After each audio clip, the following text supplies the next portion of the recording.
جی السلام علیکم آہنگ صاحب. آہنگ ہے نام آپ کا؟ وعلیکم السلام. نہیں سر، میرا نام محمد ذیشان ہے.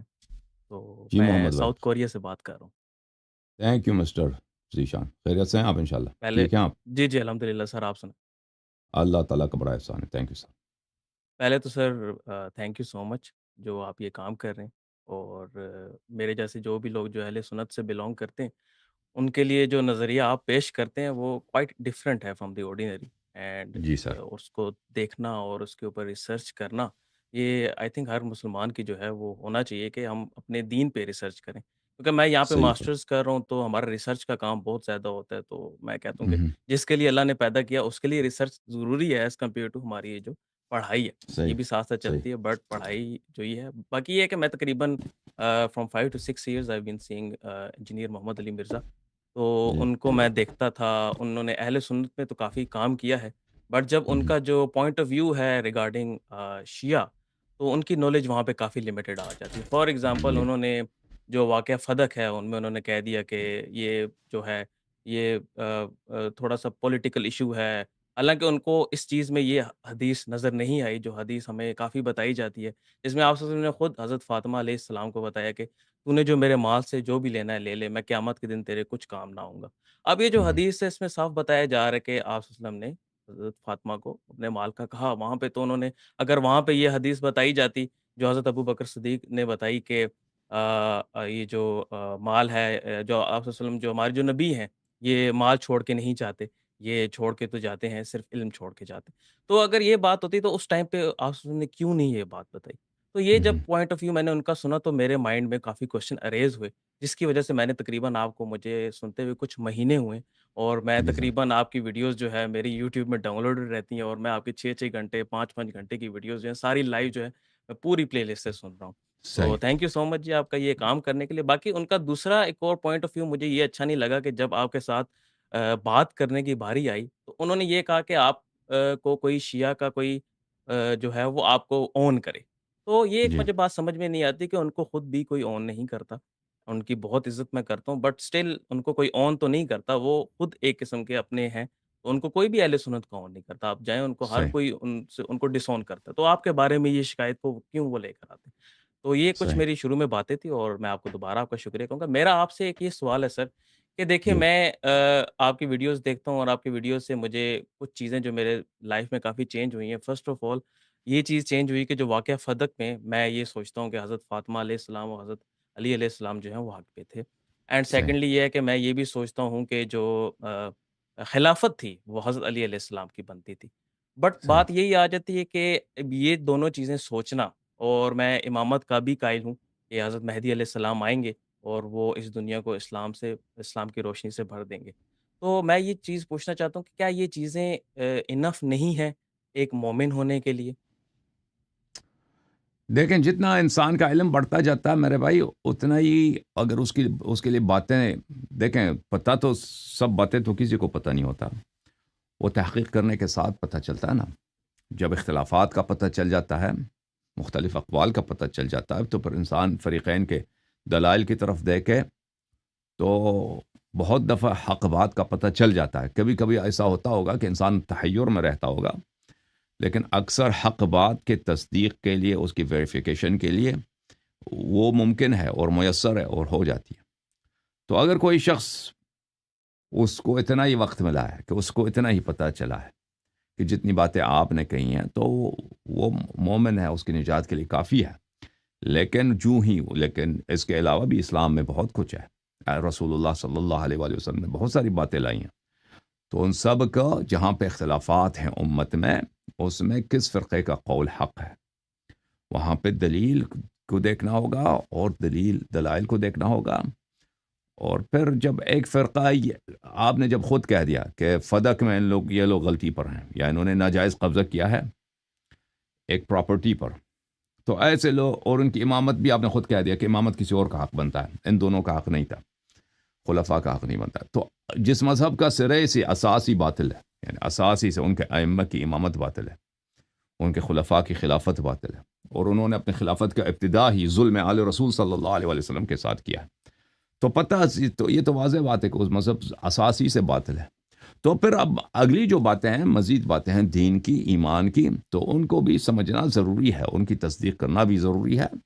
اور اگر آپ کتابیں پڑھیں، میری تقریروں کو سنیں، تو بہت ساری باتوں کا آپ کو پتہ چل جائے گا انشاءاللہ تعالی. ان شاء اللہ تعالیٰ سر. باقی سر سیکنڈ آپ سے میں نے ایک چیز یہ پوچھنی تھی کہ آپ کی جو ویڈیوز ہیں اس میں میں نے یہ دیکھنا تھا کہ جمعے کے بارے میں، کیونکہ میں ہم، کچھ شیعوں کو جانتا ہوں تو وہ جمعہ جو ہے وہ اس کو نہیں پڑھتے. ہمارے یہاں پہ تو ہم، جمعے کی کافی زیادہ احادیث بھی ہیں. ہم، تو جمعے کے بارے میں آپ کا پوائنٹ آف ویو کیا ہے؟ مطلب کہ لوگ ہمارے یہاں پہ تو یہ حدیث ہے کہ 2 جمعے چھوڑ دے تو اس کے دل پہ مہر لگ جاتی ہے. وہ ہم. اس طرح کی کافی زیادہ نا احادیث دیکھنے کو ملتی تو دیکھیں، اس فریقین کا اس مسئلے پہ اجماع ہے کہ جمعہ کرانا خلیفے کا حق ہے، جو ولی امر مسلمین ہے. یہ دونوں فریقین کا ہے، جمعہ وہ کرائے گا، ٹھیک ہے نا. اب ولی امر مسلمین کون ہے؟ ولی امر مسلمین شیعہ پوائنٹ آف ویو یہ ہے، شیعہ عقیدہ یہ ہے کہ وہ اللہ اور رسول صلی اللہ علیہ وآلہ وسلم کے بعد ائمہ اطہار علیہم السلام ہے، ٹھیک ہے نا.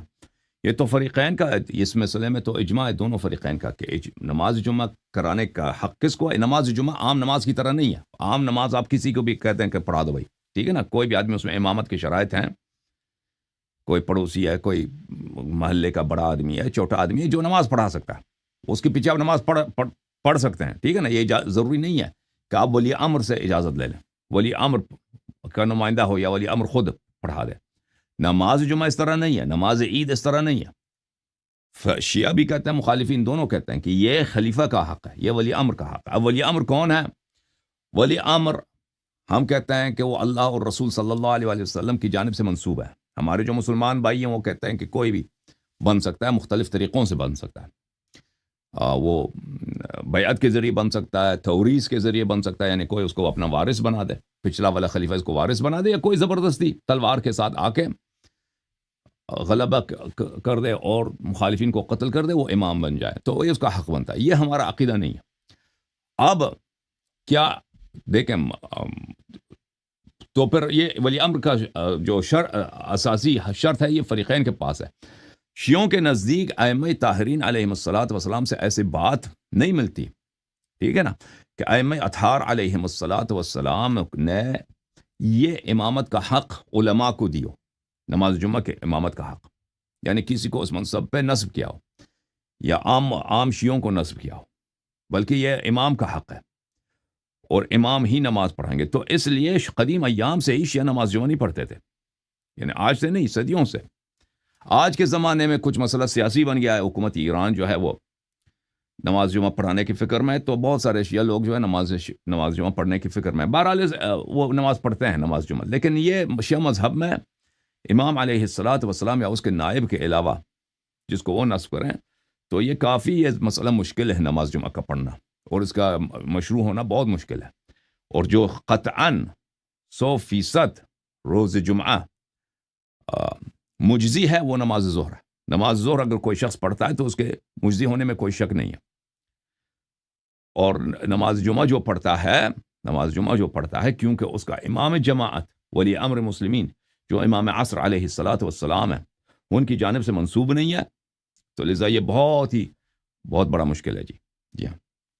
اور اس کے اشکالات جو ہے نا، ہم آگے جا کر روایات احادیث ہم اسپیچ میں بیان کریں گے. ہم نے وعدہ دیا، ایک اسپیچ دیا اس موضوع پر، نماز جمعہ پر. اس کے 2 مزید اسپیچ رہتے ہیں، مستقبل میں دیں گے انشاءاللہ. جی سر. انشاءاللہ سر، انشاءاللہ. باقی سر میں نے آپ کی ویڈیو سے یہ دیکھا کہ آپ غیر خدا سے مدد کو قبول سمجھتے ہیں، مطلب کہ آپ اس کو غلط نہیں سمجھتے. میں نے بس آپ سے یہ پوچھنا تھا کہ یہ جو غیر خدا سے مدد مانگنا ہے، اس میں صرف انبیاء اور انبیاء اور اہل بیت ہی صرف انکلوڈیڈ ہیں، یا اس کے علاوہ اب جس طرح ہمارے اہل سنت میں اب غوث پاک اور ان چیزوں کے لحاظ سے بہت زیادہ جو ہیں وہ ایمبیگوٹیز بھی ہیں اور بہت زیادہ جو ہیں کہانیاں مشہور ہیں، جس کی وجہ سے بہت زیادہ جو ہے وہ بہت زیادہ پرابلم ہوتی ہے. تو اس لحاظ سے مجھے تو یہی لگتا ہے کہ آپ کا پوائنٹ آف ویو یہی ہے کہ آپ صرف اہل بیت اور انبیاء کے علاوہ آپ اس کو جائز نہیں سمجھتے. کیا یہ ٹھیک ہے؟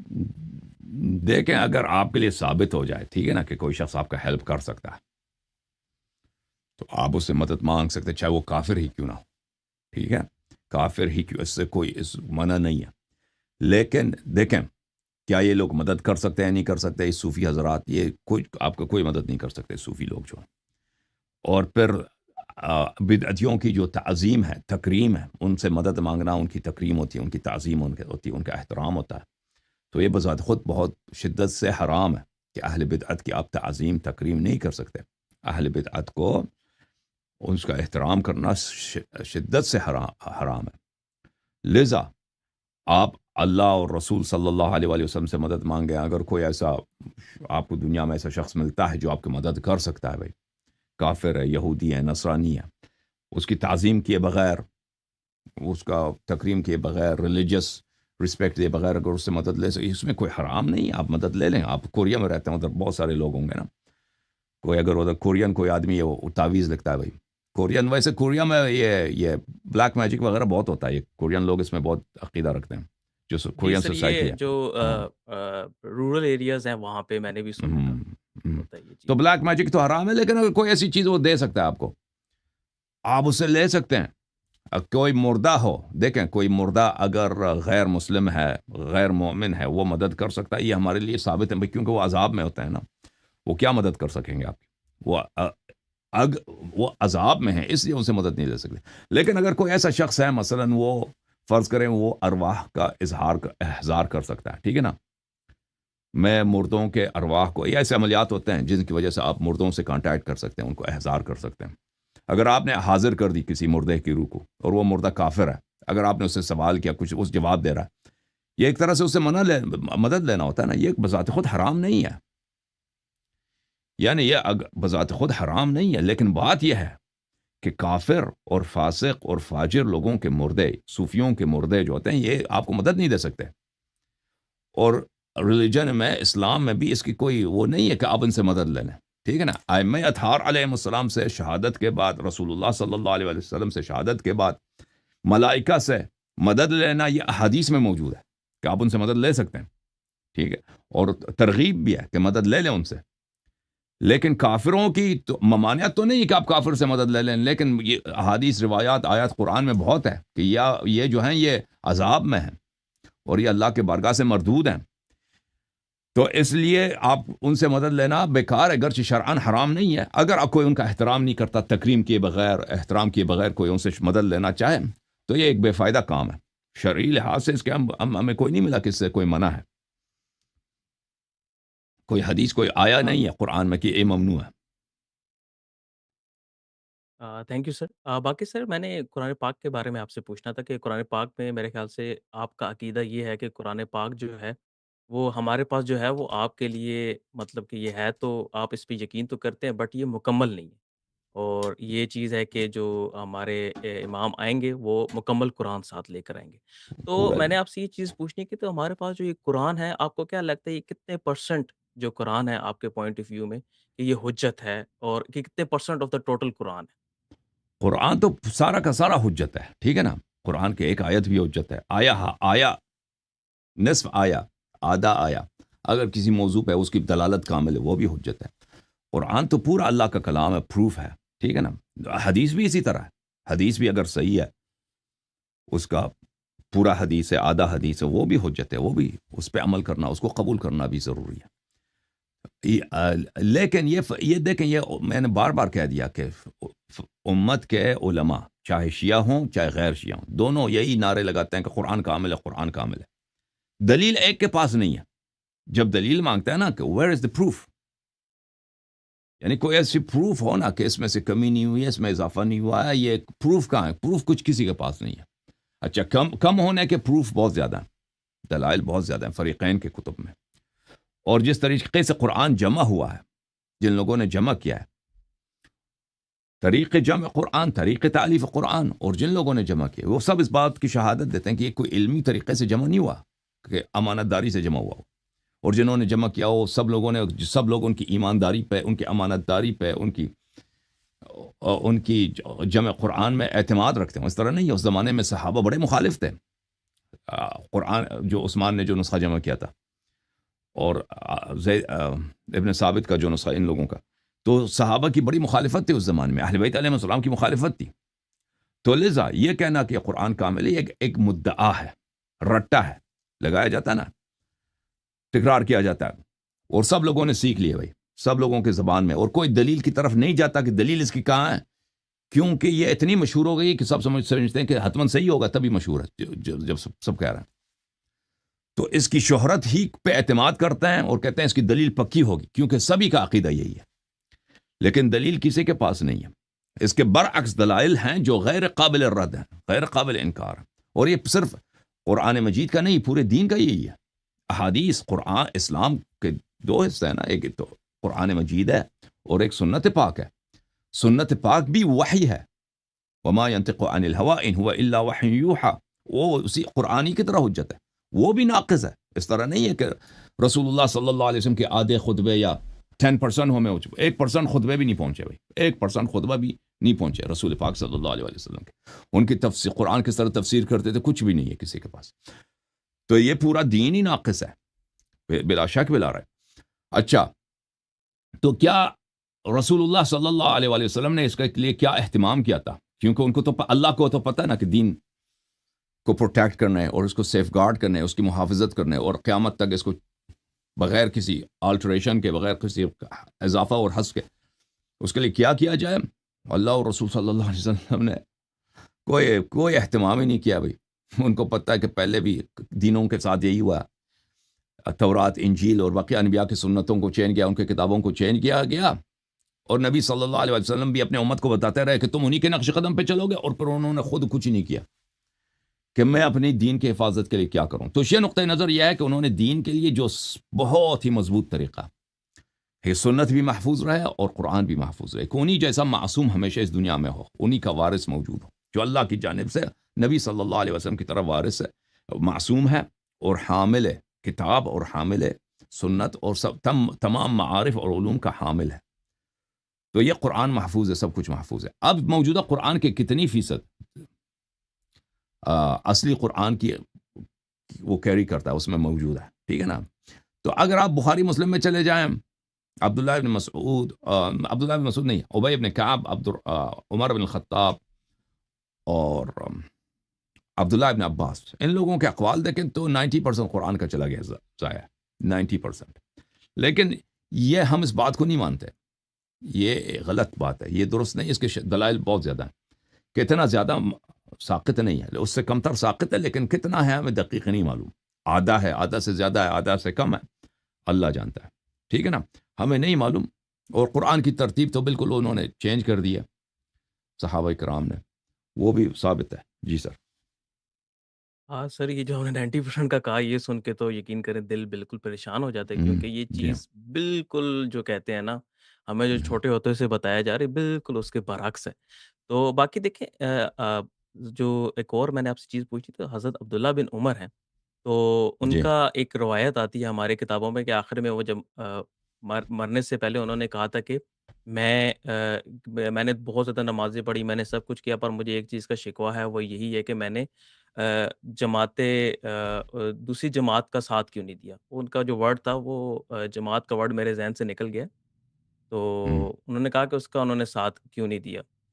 صحیح، تو جی بالکل بالکل، میں نے یہ پوچھنا جی جی، میں نے آپ سے یہ پوچھنا تھا کہ کیونکہ جتنے بھی سنی علماء ہیں، انکلوڈنگ انجینئر صاحب، وہ یہی بات کرتے ہیں کہ اس میں وہ مراد یہ لے رہے ہیں کہ حضرت علی کی جماعت سے ہم نے کیوں نہیں، مطلب کہ ان کے اوپوننٹ سے کیوں نہیں ہم لڑے۔ بٹ میں نے آپ کی ایک چھوٹا سا کلپ سنا تھا، کیونکہ آپ کا ان کے حضرت عبداللہ بن عمر کے بارے میں وہ- اتنا میں نے ویڈیوز میں دیکھا نہیں، ایک چھوٹا سا کلپ تھا، اس میں آپ نے یہ بتایا تھا کہ وہ یہ کہہ رہے تھے کہ ہم جو معاویہ ان سب کے ساتھ مل کے حضرت علی کے خلاف جنگ کیوں نہیں کی۔ تو میں اس پہ بہت حیران ہوا، میں نے اپنی دیکھا حدیث وغیرہ میں بھی حضرت علی کا نام تو نہیں تھا، کہ وہ باغی جماعت کا ورڈ تھا، سوری مجھے اب یاد ہے، باغی دیکھیں، جماعت کے خلاف وہ چاہ رہے تھے کہ میں قتال کروں۔ عبداللہ ابن عمر بن خطاب کا بیٹا ہے، ان کی ہمدردی معاویہ کے ساتھ تھی، اور ان کی ہمدردی جو ہے یزید کے ساتھ تھی۔ اس نے فوراً جا کے یزید کے ساتھ بیعت کیا تھا، جب یزید، بلکہ معاویہ کے حیات میں اس نے یزید کے ساتھ بیعت کیا تھا، اور یزید کا بڑا سپورٹر تھا، اور اس نے امیر المومنین علی علیہ الصلوۃ والسلام کی کبھی بیعت ہی نہیں کی۔ یہ کہنا کہ مجھے افسوس یہ ہے کہ میں نے ان کے خلاف لڑا کیوں نہیں ہے، مجھے نہیں لگتا یہ اس کے صحیح جملے ہوں، یہ اس کے لیے گڑا گیا ہے بعد میں، یہ اس کے تھاٹس ہے، اس نے جس مسیر پہ وہ گیا ہے، جس انداز سے وہ اس نے زندگی کی ہے، اس کے ساتھ ملتی ہی نہیں ہے۔ وہ کبھی امیر المؤمنین علیہ الصلوۃ والسلام اور اہل بیت علیہ الصلوۃ والسلام کے کیمپ میں کبھی تھا ہی نہیں سیاسی لحاظ سے، وہ مخالف تھا۔ اور اس کے والد جب قتل ہوئے تھے تو اس کے بھائی نے مدینے میں کئی بے گناہ لوگوں کو قتل کیا تھا، ابو عمر کے بیٹے نے، وہ عبداللہ ابن عمر کے چھوٹے بھائی نے۔ اور اس نے ہرمزان جو ایک مسلمان تھا اور بے گناہ تھا، صرف اس لیے کہ وہ فارسی ہے، صرف اس لیے کہ وہ ایرانی ہے، اور ابو لؤلؤہ جو ہے وہ بھی فارسی ہے، ایرانی ہے، اس کو اس لیے قتل کیا تھا۔ اور ابو لؤلؤہ کے بیٹی کو قتل کیا تھا، 10 سالہ بیٹی کو اس نے قتل کیا تھا، ٹھیک ہے نا۔ تو امیر المؤمنین علیہ السلام نے عثمان سے مطالبہ کیا تھا کہ اس کے والد قتل ہو، جو یہ قتل ہوا، یہ تلوار نکال کے نا مدینے کے گلیوں میں جا کے جہاں بھی ایرانی ملا اس کو اس نے قتل کیا۔ بیچارے گناہ، وہ بے گناہ غلام تھے، خادم تھے، یا اس کی ابو لؤلؤہ کی بیٹی ہے، تو فرمایا کہ اس کو قصاص کریں، اس کا سر کاٹ دیں، یہ قاتل ہے۔ عثمان نے کہا میں کیسے اس کو قتل، اس کا باپ بھی قتل ہوا، میں اس کو قتل کروں، تو اس کو چھوڑ دیا۔ یعنی تو امیر المومنین علیہ السلام نے کہا کہ اگر مجھے ایک دن حکومت ملے تو سب سے پہلے میں اس سے قصاص لوں گا۔ تو یہ جب عثمان کا قتل ہوا، لوگوں نے امیر المومنین علیہ السلام سے بیعت کی، تو سب سے پہلے عمر کا یہ بیٹا بھاگ گیا، شام مل گیا، شام میں معاویہ سے مل گیا، اور شام میں معاویہ سے مل گیا، اور پھر امیر المومنین علیہ السلام کے خلاف رہا۔ تو عبداللہ ابن عمر کبھی یہ لوگ ان کا یہ اپنے والد کے پالیسی پہ تھا نا، ان کے والد نے ہی بنی امیہ کو، ابو بکر اور عمر نے ہی معاویہ کو شام میں پاورفل بنا دیا۔